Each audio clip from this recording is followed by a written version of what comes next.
नमस्कार साथियों। वेदिस नाम का एक नगर था। उस नगर में ब्राह्मण, क्षत्रिय, वैश्य और शूद्र रहते थे।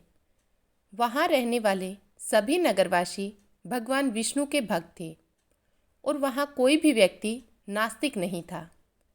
उसके राजा का नाम था चैत्ररथ। राजा चैत्ररथ विद्वान थे और बहुत ही धार्मिक प्रकृति के थे। सबसे खास बात यह थी कि उस नगर में कोई भी व्यक्ति गरीब नहीं था। नगर में रहने वाला हर शख्स एकादशी का व्रत करता था। एक बार फाल्गुन महीने में आमल की एकादशी आई। सभी नगरवासी और राजा ने यह व्रत किया और मंदिर जाकर आंवले की पूजा की और वहीं पर रात्रि में जागरण किया। तभी रात के समय वहाँ एक बहेलिया आया।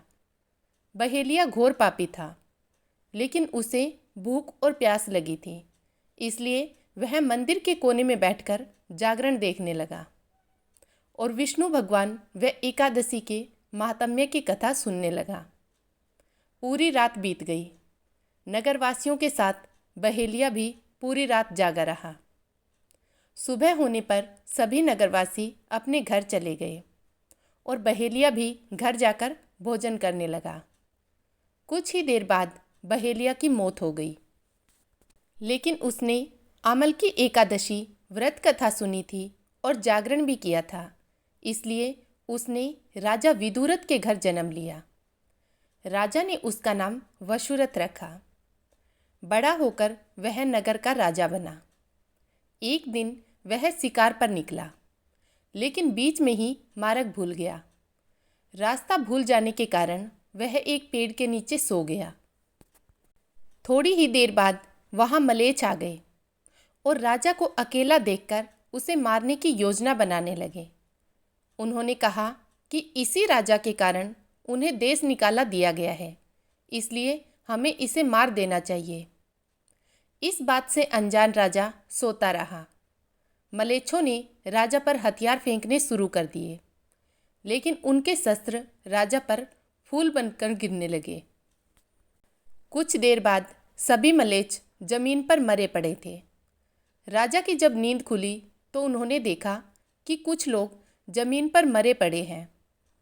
राजा समझ गया कि वह सभी उसे मारने के लिए आए थे, लेकिन किसी ने उन्हें ही मौत की नींद सुला दी। यह देखकर राजा ने कहा कि जंगल में ऐसा कौन है जिसने उसकी जान बचाई है। तभी आकाशवाणी हुई कि हे राजन, भगवान विष्णु ने तुम्हारी जान बचाई है। तुमने पिछले जन्म में आमल की एकादशी व्रत कथा सुनी थी और उसी का फल है कि आज तुम शत्रुओं से घिरे होने के बावजूद जीवित हो। राजा अपने नगर लौटा और सुखीपूर्वक राज करने लगा और साथ ही धर्म के कार्य करने लगा। महर्षि वशिष्ठ बोले कि हे राजन, यह आमल की एकादशी के व्रत का ही प्रभाव था। जो भी मनुष्य इस आमल की एकादशी का व्रत करते हैं, वे प्रत्येक कार्य में सफल होते हैं और अंत में विष्णु लोक को जाते हैं। हरि ओम विष्णु।